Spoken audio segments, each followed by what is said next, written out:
And hello everyone, and welcome to Phoenixville Public Library. Whether you are in the room or on Zoom, glad to have you with us tonight as we welcome back author Janis Robinson Daly, who splits her time between Cape Cod, New Hampshire, and Florida.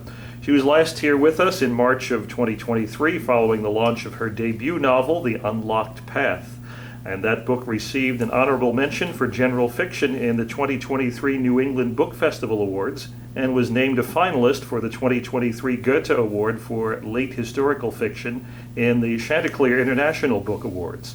Janis is back with us tonight to share how and why she came to write historical fiction with the release of her novel's sequel, The Path Beneath Her Feet. And she'll also be talking about the popularity of the historical fiction genre in general. So please welcome back Janis Robinson Daly. Thank you so much, Mark, and thank you all that are here tonight in person and on Zoom. I don't know which way to face to do that, but I always appreciate meeting with folks, of course talking about my books, and also for tonight just touching a little bit more on the historical fiction genre and why I think it's so popular, as well as some of the nuances and challenges of writing historical fiction. And I have a few titles to share with you as well, and Mark was able to pull a couple that are off their shelves in case you want to check out any of them. But I always like to start with a quick fun fact, that I never set out to be a writer.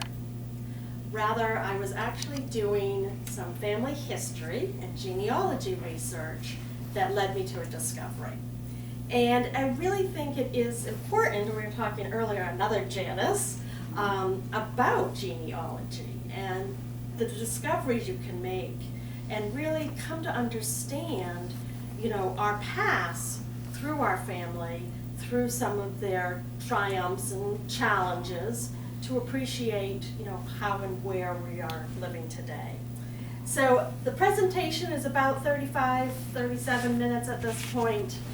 For a little bit of creep in the presentation as I've refined it a little bit.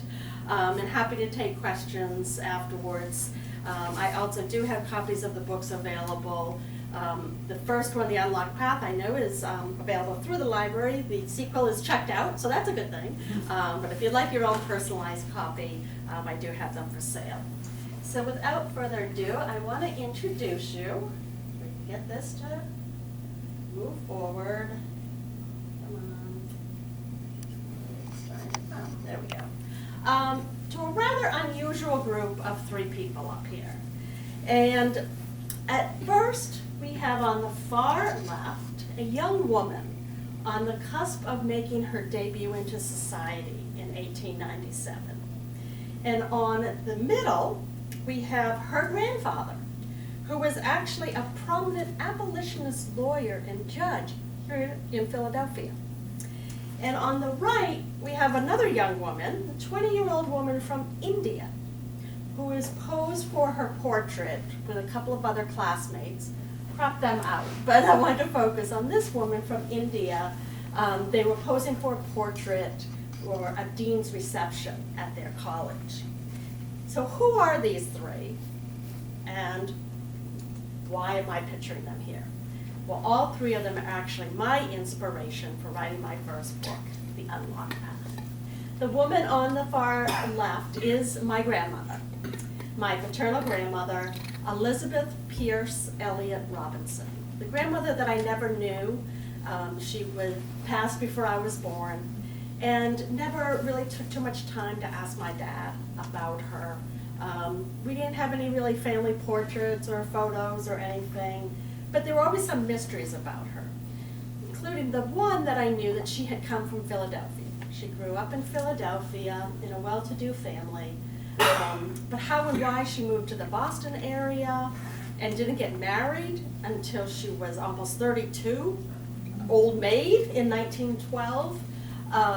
So there were just some mysteries about her. So I decided that would be the line of my family that I was going to do some research on.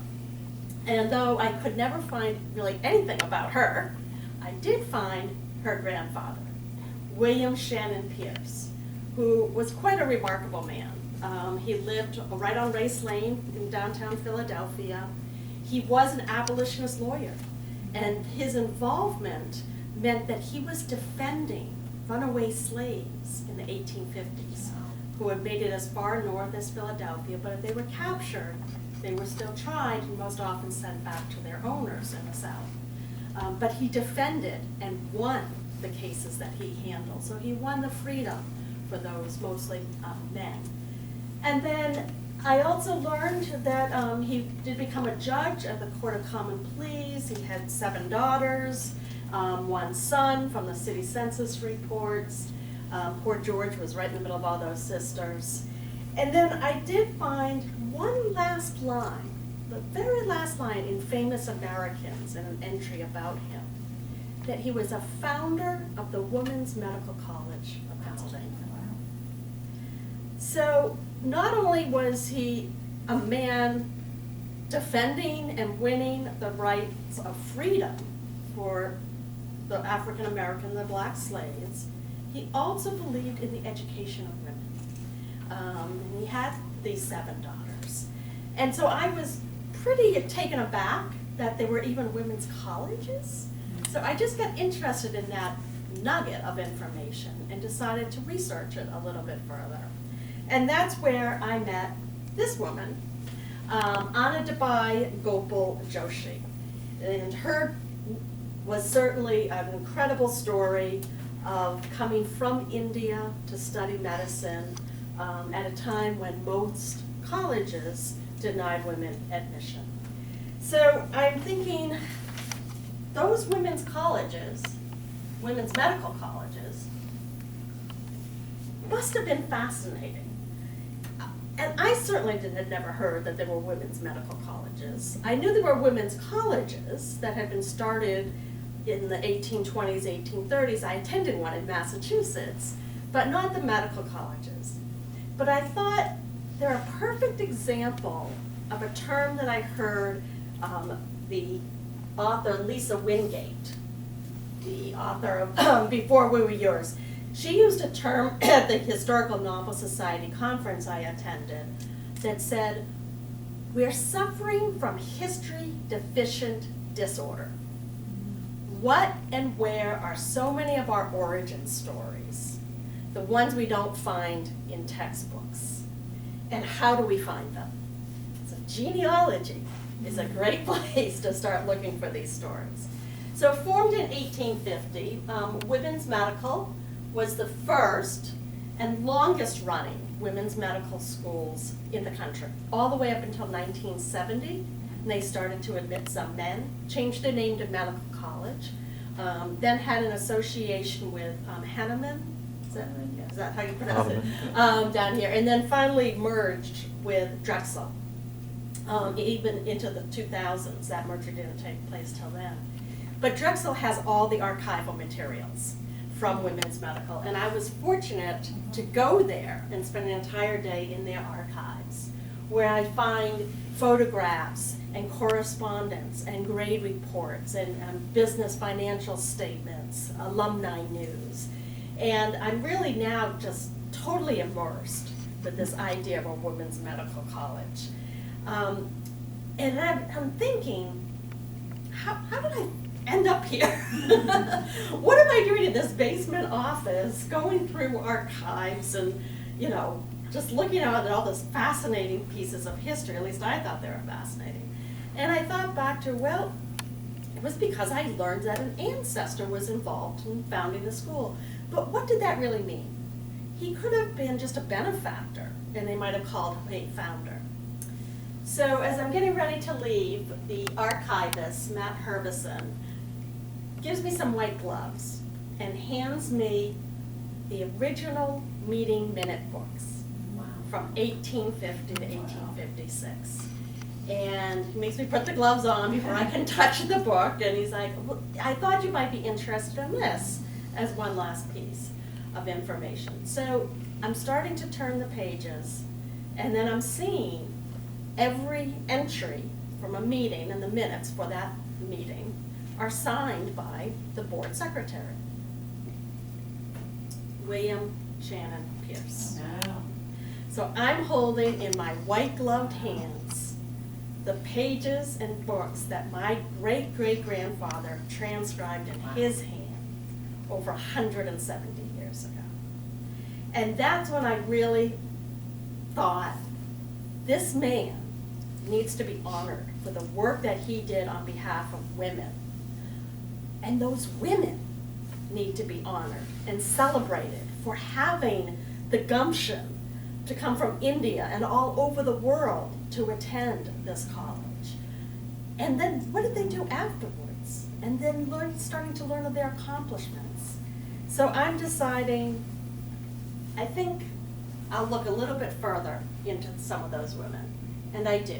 And I meet people like Dr. Olga Pavinsky, who came from Lithuania in 1897, and Dr. Charlotte Fairbanks, who came in hand from Vermont with degrees from Smith, Yale, and Bryn Mawr before she started in 1898.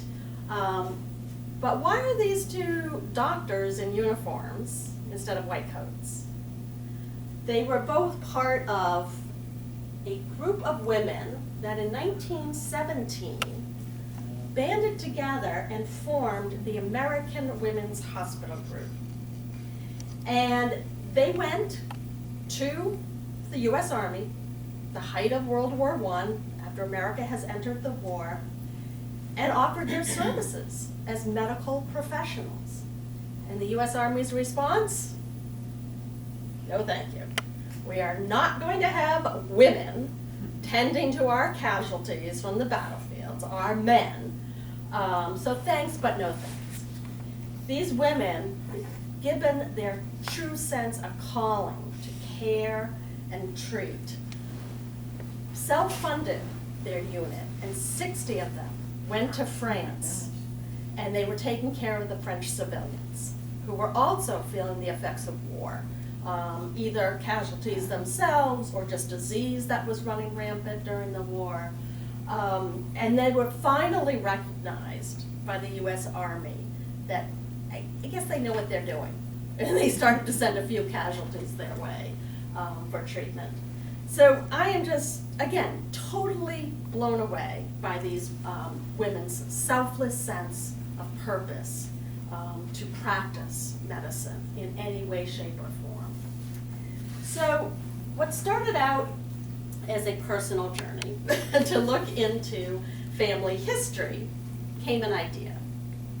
A book needed to be written, and I read a ton of historical fiction, and I had never read or learned about early women doctors. So if not me, then who? And if not now, then when? So that was 2017. But then I had to sit down and decide which genre was I going to write in. Certainly, I could have chosen nonfiction and just written a history of the women's medical colleges until I saw that had already been done. Dr. Stephen Peitzman, a new and untried course, was invaluable in my research about the women's medical college. Or I could write a biography, maybe about Anna Dabai, until I realized that had already been done. She's like a folk hero in India. They've even had movies and children's books made about her. She was the first Indian woman to receive a Western medical degree. And when she came back to India with her degree in hand, she even had a proclamation from Queen Victoria to celebrate her accomplishments. Or I could write historical fiction. Using my research of all the information I had acquired through the archives and other sources about the students and graduates of the school, while also imagining the emotional response of those women, which is what historical fiction allows you to do. You know, thinking about how they navigated through the challenges they must have faced to pursue their path into a career. So guess which genre I picked? Historical fiction, for sure. And the driving factor in my choice comes in part from the adage, write what you know. And certainly historical fiction is my favorite genre because I think it really creates a platform for readers looking to escape into different eras where they can experience the sights and sounds and sensations of the past. And not only to escape, but to learn. So, in addition to being here in March of 2023, I have been giving these talks in different formats of this talk at over 60 libraries over the past 2 years.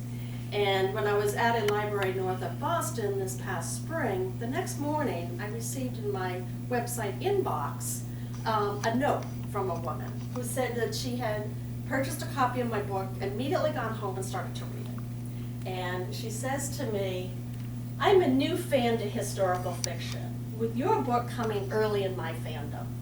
If only my history teachers in school had assigned books like yours, instead of putting dry facts and dates on the blackboard for us to memorize, I would have loved history." So I just felt like her note speaks volumes to that idea of historical fiction as a form of storytelling, and making those events relatable to foster empathy and deeper insights into the complexities of history as it captivates readers with a compelling blend of inspiration and education. Okay, second reason I chose historical fiction was the popularity of the genre. And I always like to put the librarians on the spot when I ask the question, can they name the last 2 years' winner of the Pulitzer Prize in fiction? No. Okay, I'll give you a hint, it's historical fiction. I'll give you another hint, you pulled one of them tonight. Trust by Hernan Diaz won the Pulitzer Prize for fiction last year. Set in the 1920s, it's a fascinating book that gets into the same story from multiple perspectives. And which form of that story do you trust as true? So it's pretty cool, and it's set in the 20s, which brings some really rich history in there as well. And then Night Watch by Jane Ann Phillips is set in post-Civil War in the South. So that was this year's winner. Okay, we've got another one here, popularity with book clubs. So certainly, book clubs love historical fiction. It really dominates as a perennial favorite, prompting discussions about reading and learning. And even consider the popularity of some recent TV and movie adaptations, like A Gentleman in Moscow, All the Light We Cannot See, Lessons in Chemistry, Where the Crawdads Sing. Even Boys in the Boat is nonfiction, but definitely about an important historical event. And those of us who are Kristen Hanna fans, we're still waiting for The Nightingale to finish production with TriStar Productions starring Elle and Dakota Fanning. Okay, we were talking about this book earlier. Mark, the best-selling book to date for 2024? The Women. The Women. It's a gripping story of Vietnam nurses during the 1960s and early 70s. And those of us of a certain age can't quite swallow that the 60s and 70s are now considered historical fiction. But that's the 50-year guide point that the historical novel uses to qualify as historical fiction. The Women has been a New York Times bestseller since its debut in February. And last I checked, it had sold close to 900,000 copies, outdistancing the second most sold book by over 250,000 copies. So I have no doubt that she's going to hit 1 million before the year is out. Okay, let's pause for just a second. If you feel inclined, you can stand up or just sit in your chair, but let's just do a quick little stretch. Just reach up high and bring it down. In praise of this woman. Kristen Hanna. She has done more for historical fiction, in my opinion, than any other recent author.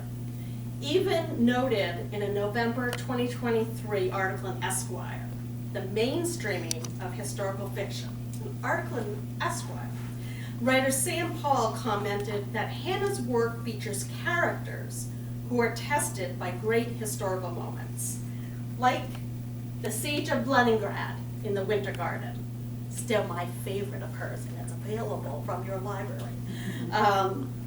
The French Resistance in the Nightingale, the Dust Bowl and the Depression and the Migration West in Four Winds, and then Vietnam in The Women. As readers, we become not only invested in their personal histories, but in their place in history we all share. So I say thank you to Kristen Hanna. Can't wait to see what she tackles for us next. Okay, the third reason I chose historical fiction was for the writing challenge. I mean, as if writing by a newbie, which was me, wasn't going to be difficult enough. I really wanted to push myself, and I wanted to think of how I could develop plausible character arcs that had satisfying resolutions, as well as, with historical fiction, balancing all that research and all those facts that I found fascinating with not writing nonfiction, not writing a textbook. So balancing how to use those items without it dragging down the story. And I learned through trial after trial and error, and draft after draft, and holding down the delete key on entire pages, how to pause and ask myself, does this information move the story forward, or was it just an info dump to make me look smart and that I used all that great research? It was a showing or telling a story, and that was a very difficult nuance for me to understand. I also wanted to be authentic to all my different characters' voices. So I had beta readers read for me and give me feedback, especially people that identified with characters whom I don't personally identify. So I was making sure that I was being authentic and not stereotypical describing somebody that I didn't have a personal connection to. And then I had to assess and tread lightly issues of how to represent the past and be fair and accurate to it, even if it might be traumatic or problematic for today's readers. Mm-hmm. So that was an interesting exercise as well, and I'd like to give a quick example of what I mean by that. So in The Unlocked Path, my main character goes to women's medical, gets her degree, and becomes a maternity doctor in 1901. And in 1901, she is delivering a baby, and the baby has Down syndrome. Down syndrome was a term that wasn't used until the 1960s. Before then, a child was called a mongoloid, and that was the accepted term. So a very close friend of mine who's a wonderful author, a writer, she also writes historical fiction, she did a beta read for me, and she circled that scene, sent it back with notes, and said, I have a lot of Asian American friends, and I think they're going to be offended by the use of the word mongoloid. And as a first-time writer, do you really want to kick that hornet's nest and alienate any readers at all? So I hemmed and hawed, and I had a great discussion with her, and she said, don't be concerned about it. The way you used it in the scene was you had your main character, Eliza, saying, from her point of view, the child's a mongoloid. But rather, you had also done a great job in the scene in describing the child's condition so that his condition could be inferred. So the reader could, draw their own conclusions. So you don't need to have her say mongoloid. I did keep the word in the book later on when it was being completely used as a historical reference, but not coming from the point of view of a character. So that was a really interesting exercise. So after a year and a half of research and a year and a half of writing and rewriting and getting feedback and rewriting, I had a finished manuscript. It took me another year and a half to find a publisher in Black Rose Writing, an independent press out of Texas, and The Unlocked Path came out in August 2022. So the timeline of this book follows the timeline of my grandmother, the one that started me on this whole journey, but I still didn't really know much about her. And because I never could find out much, I decided I'd create a life for her. So I'd like to just read one excerpt, and this one's from The Unlocked Path, so we'll get to the other one in a minute.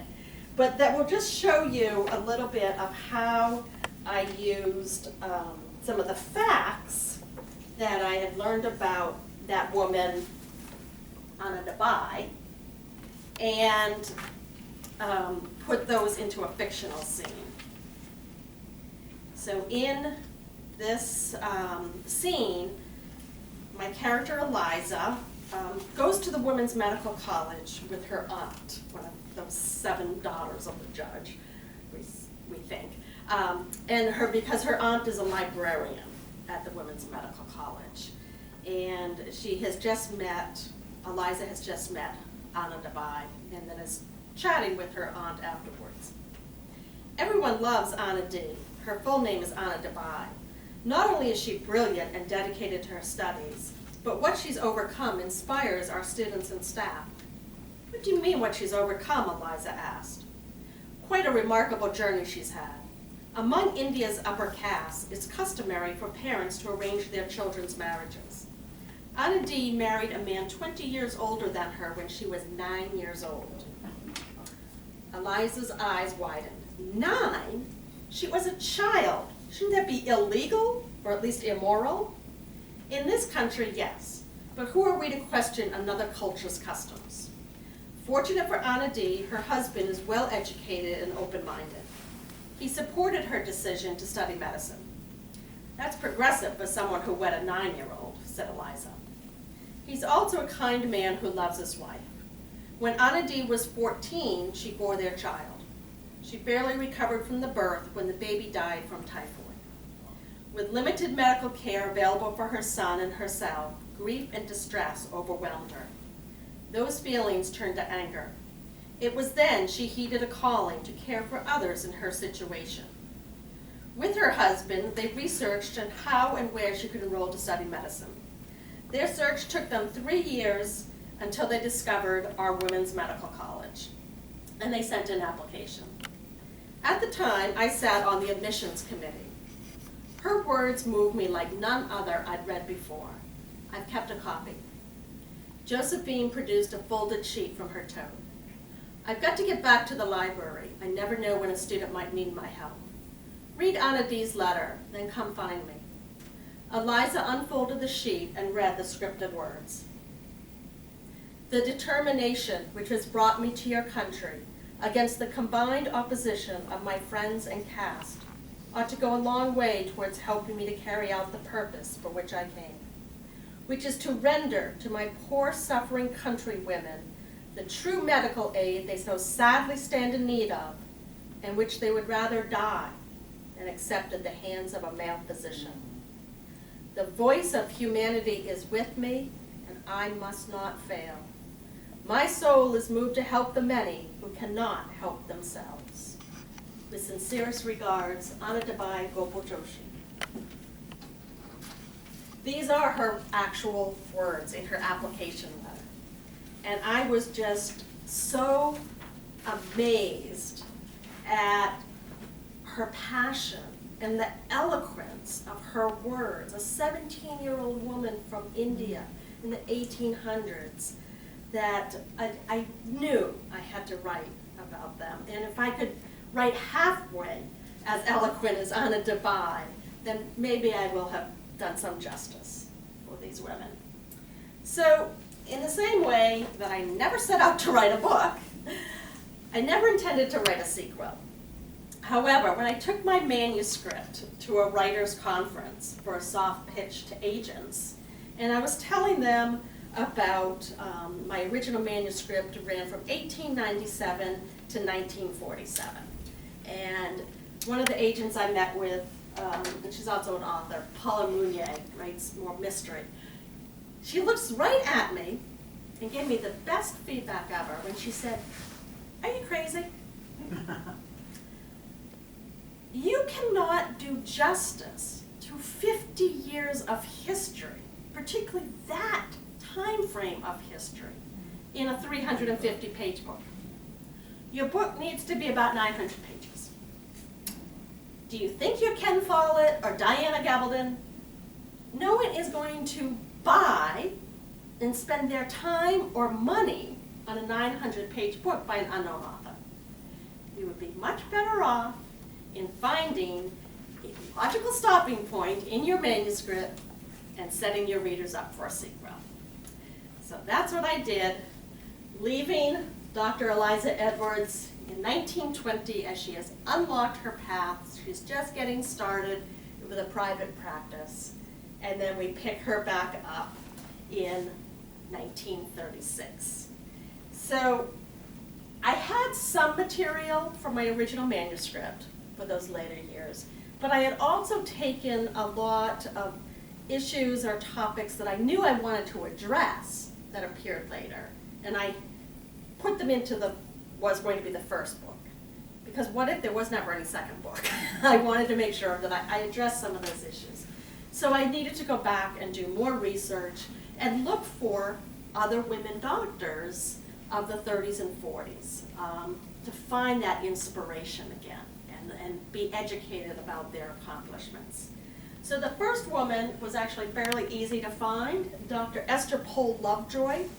She had been a part of that American Women's Hospital unit that went to France. And then she went on to lead the organization, which became the American Medical Women's Association. And she was their executive director for the next 47 years until her death in 1965 at the age of 94. And then I discovered at the Drexel archives, Dr. Margaret Craighill. And I met her and learned that she was a dean of the Women's Medical College from 1940 to 1943. But she was also, in uniform here, she was the first woman to receive a full commission into the United States Army Medical Corps. So at the outbreak of World War II, Pearl Harbor, women doctors again go to the U.S. Army and offer their services. But this time, they demanded full commissions with rank, service pay, veterans benefits. However, they had to petition the U.S. Congress to make that happen. Because after Pearl Harbor, the War Department had enacted a law that said that the Navy and Army Medical Corps could draft persons who were medical professionals. They could draft them for the war effort. But then when they came to interpret the law, oh no, persons doesn't mean women. Yes, women are persons. So I found this pamphlet in the archives at Drexel that told me that for 3 days in March of 1943, our fine Congress debated whether women were people and they could serve in the medical corps of the Army and Navy. So they did push it through and get the law amended, and Dr. Margaret Craighill became Major Dr. Margaret Craighill, and she and 8,000 other women served during World War II. So using these figures as inspiration, I dove into more research and find those other factoids and tidbits worthy of educating more readers about the period of the Great Depression and life on the home front during World War II. So I had read Dr. Lovejoy's book, Women Physicians and Surgeons, and that's where I unearthed the continued work of the American Women's Hospitals. and what they did in the 1930s after World War I. So after World War I, they mostly stayed during the 20s in Europe with other war-torn areas, Turkey, Greece, Syria, those areas. But then when the Depression hit, they turned their attention back home. And in particular, they looked at the conditions in the rural south of the U.S., particularly Appalachia and those mountain areas. And you know, these are all photos from the archives of the conditions that these people were living in without proper professional medical care at all. You know, and we've seen even recently, you know, those mountain communities from Hurricane Helene in, you know, western North Carolina, they still are living in these very remote mountainous areas. So the American Women's Hospital unit went down south, and they started with just educational programs on nutrition and the importance of balanced diets, because these people were being, you know, plagued by pellagra and malnutrition, and they were dying just because they didn't understand the importance of leafy green vegetables. They were consisted of diets of, you know, corn-based products, a lot of fat back bacon, molasses. It all tastes good, but you can't just survive on that alone. They were even getting cows donated for some of these families. And then they created mobile health units that were driving those mud-rutted roads and going up into the mountains, trailing a mobile health unit where they could bring vaccines and supplies to those areas. And then they started building shelters, healthcare centers for the populations, and clean and sterile maternity shelters, you know, versus some of those other conditions where women giving birth at home, and the maternity and infant mortality rates were some of the highest in the world in these rural communities. They were even giving baby care classes for the mothers and some of the older siblings as well. So it really started to become, as I'm learning about these women, again, selfless sense of purpose, of wanting to go and help these people that are in such dire need. It got me starting to think about how many of us have read A Book Woman of Troublesome Creek or Giver of Stars, where we learned about the work of the pack horse librarians in these same areas. So I'm thinking, you know what? Wouldn't it be wonderful if I could bring as much education to readers about the work of the American Women's Hospital in the same way we learned about pack horse librarians? And maybe, with a little help from you all here tonight, I could find 1 million copies sold, or Reese's Book Club pick, like those other 2 books achieved. But most importantly, really, you know, helping to educate about the incredible accomplishments. Okay, so just a couple of more other pieces of inspiration of writing The Path Beneath Her Feet was, how could I find first-hand material about what the third part of the book goes into, life at home during the war. So the home front. You know, those of us that read historical fiction, there's a ton of World War II books out there, mostly set in Europe. But what was happening at home? So I never thought I could find some tidbits in odd places, like being inspired by this movie star looking couple.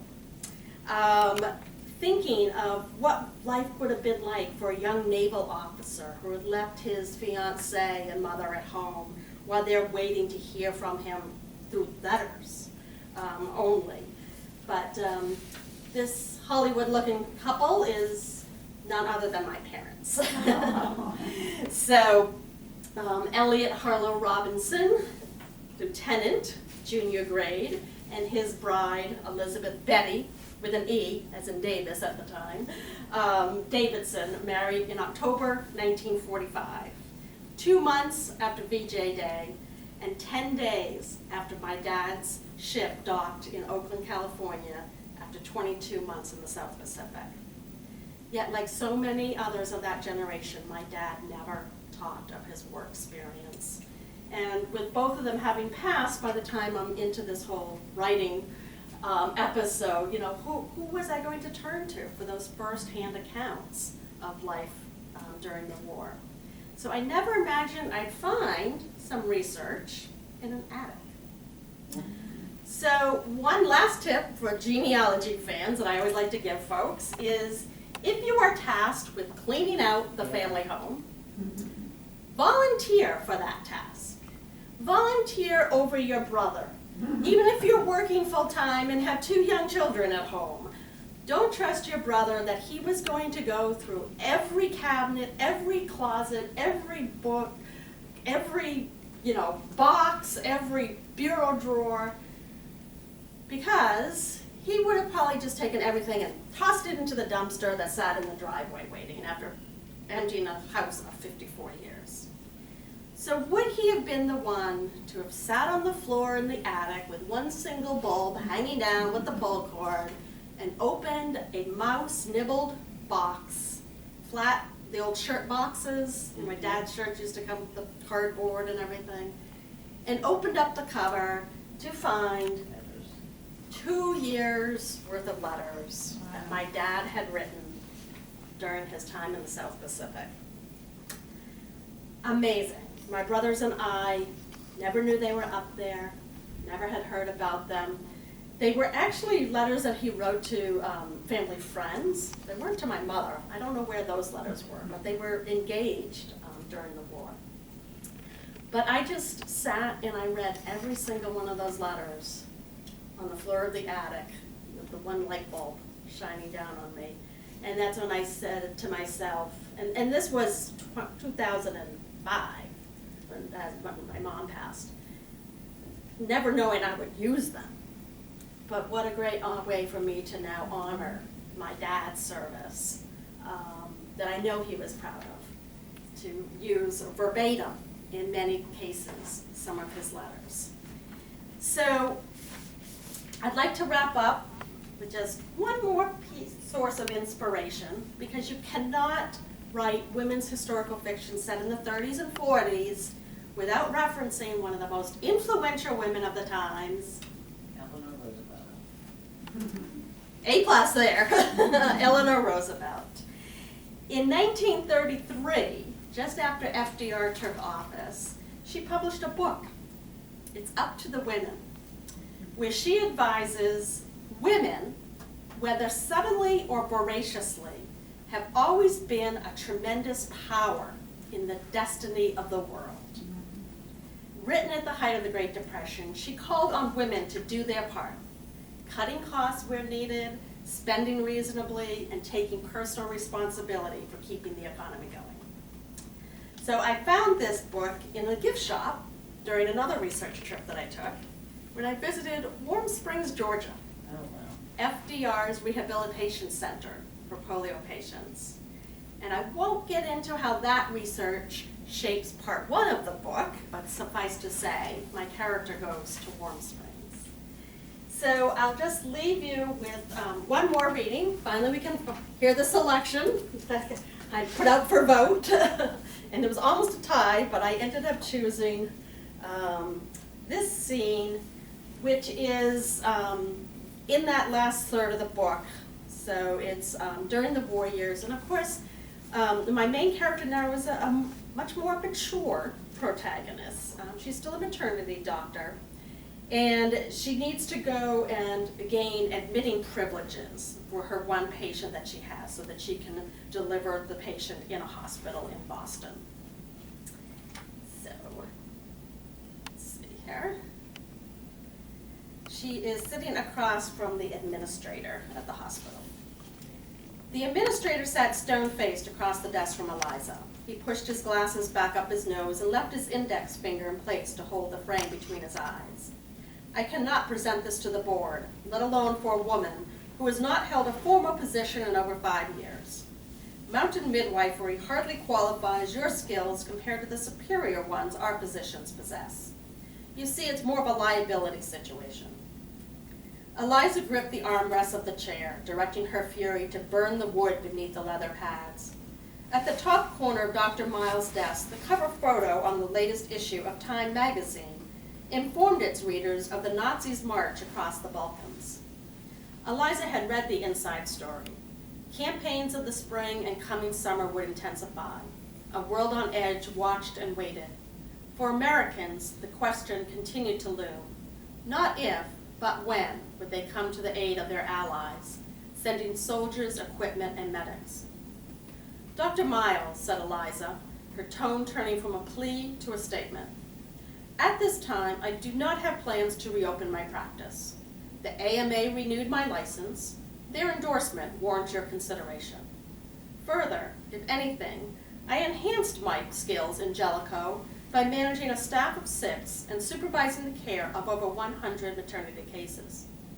While I'm asking for a one-time exception for this patient, I believe you may soon find yourself in need of my full capabilities. In fact, you're going to need the services of many women in the medical field. We've been sidelined for too many years. She watched as he sat up straighter in his chair. My son serves on the USS Mississippi as a lieutenant in the United States Navy, patrolling the Atlantic Ocean. Each morning I offer thanks he is not involved in a conflict.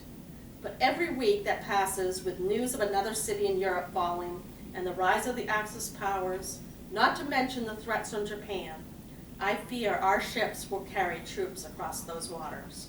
And when they do, just like in 1917, we'll send millions. Who do you think will keep this country going on the home front when those troops vacate countless jobs in all forms of professions? Eliza paused. Her question lingered in the stale air hanging between her and Dr. Miles. We will, she said, tapping her chest with 2 fingers. It will be up to the women to answer the call, just as Mrs. Roosevelt asked us to do during the deepest throes of our recent economic depression. She said that the success of our nation in meeting the great crises in our country was very largely due to the women in those trying times.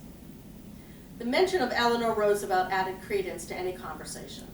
Over the years, Eliza had made a mental note of many of the First Lady's quotes to reference in relevant conversation. This one was not wasted on Dr. Miles as she watched the crinkle around his eyes soften. When this next crisis tears us apart, who will deliver the babies when even maternity doctors are called to serve as medics and surgeons? The women trained to the highest degree with the same level of ability as any man on your staff.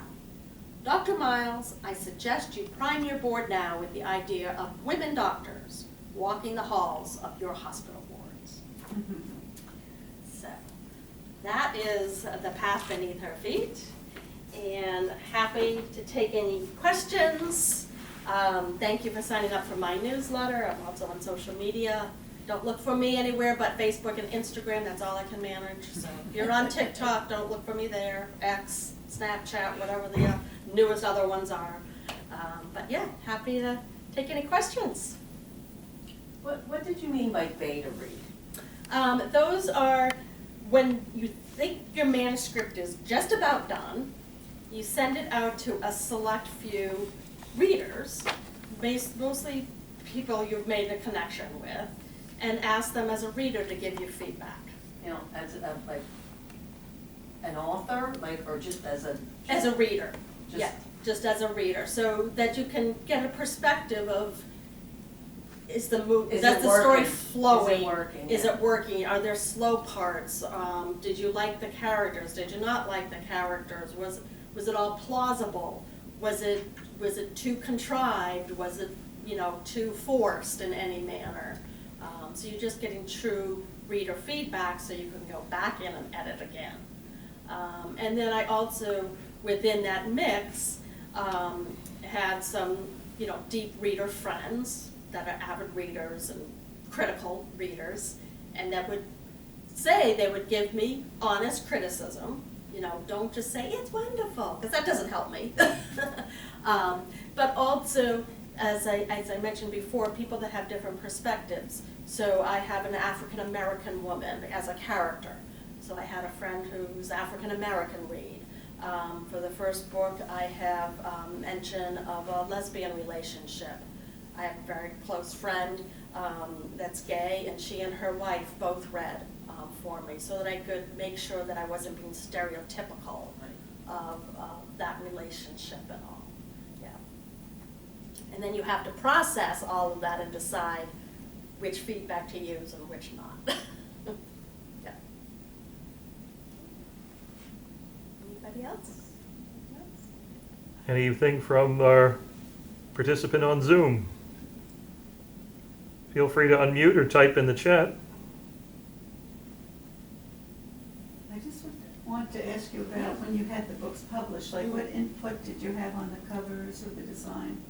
So my publisher is a small press, and they do the cover for me. However, I had staged this photo Yeah. well before I even finished the manuscript. I wanted to use it in social media and everything.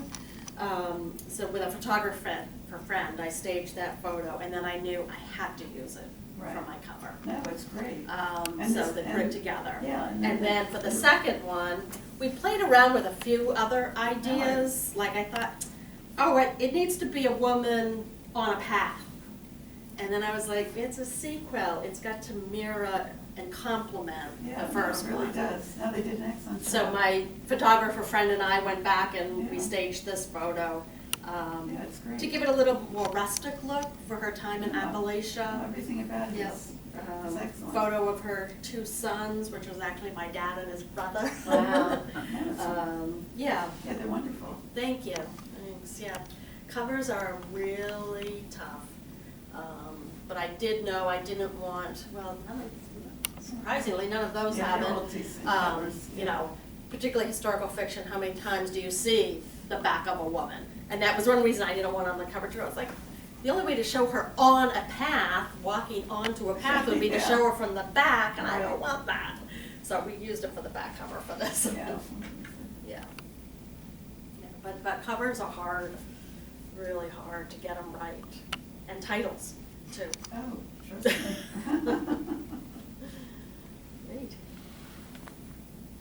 Excellent. I mean, I have so much, luckily I have letters, diaries, That's fabulous. so much stuff, and I keep going through it again because I'm trying to get through it and document, and scan it and Yep. get it electronically and put it, on my trees on Ancestry and everything. Yeah. But I just can't even imagine creating a story, a novel about it. I don't know.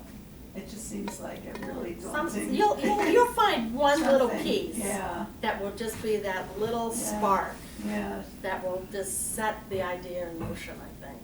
Yeah. For me, it was that one little line Thing that that was a sent you- founder of the Women's Medical College. Yeah, that's and it was amazing. like, wow.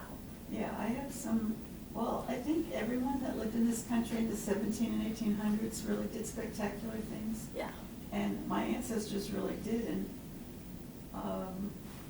my great-great-grandfather actually had a business with Thomas Edison. Wow. The first business Edison had. And then, he broke away from him, but he actually lived in his house in Elizabeth, New Jersey, Wow. and was quite close to him, and I have letters about them and Oh. letters from Oh, them. yeah, there's and- a story there. But isn't the real story better than like a fiction about, I'm sure there's a lot of, I'll have to look up some books about Edison. see Yeah. what they write about him. Yep, for sure. Great. Question for you. Yes. Some authors of historical fiction use the events of the history that they're writing about as a commentary on the present. Do you do any of that in either of these books? Not intentionally. And I'll probably just point to, in the first book, I mentioned in the original manuscript I had an issue or topic that took place later on in the original manuscript, and the issue was an abortion. I never imagined when I was writing that in 2019, 2020, what was going to happen with Roe versus Wade. Roe versus Wade was overturned in June my book came out in August, and I thought, people are gonna think that I'm making a political statement here because I, brought in that, abortion was about women's medical care. it was Yeah, illegal healthcare. in Yeah. 1912, and a woman maternity doctor, I'm sure must have, Yeah. in a city, I'm sure. must have come across, somebody or been a practice. And that's the reason I wrote it, was for the history of it. But I was honestly, I was talking to a PR professional, I was like, am I gonna get flack and have people think that I'm making a political statement here? Because that was not my intention, and I didn't know Roe versus Wade was gonna be overturned. So, yeah, but, but there, it also just points to how far we've come, but how far we haven't, Yes. or, the past does mirror or reflect on our present. Yeah. There's a question in the chat. You said 60 libraries in 2 years. Can you talk a bit about that? Seems like a lot of travel while you are writing. Well, my husband and I live a very nomadic lifestyle, so and we drive from New England to Florida every year, so I try to make stops along the way, like I did March of '23, we were driving home from Florida and stopped in Philadelphia, but I truly love these events, and I love meeting people and talking about writing and family history and the incredible accomplishments of women in history that I'm trying to bring to the surface. So yes, it takes a lot of management, time management, and a lot of outreach, but I'm very grateful to folks like Mark and other librarians who bring this type of content forward and programming to their patrons. Yeah, so I think I did the math. I think it averages to something like five a month or something like that. So yeah, so and I've done some on Zoom. That counts some on Zoom. Okay. Great. Well, thank you, Janice. Thank Yes, you, Mark. thank you. Thank Great you to all have you for back. coming out. Thank you. Good job. Yes.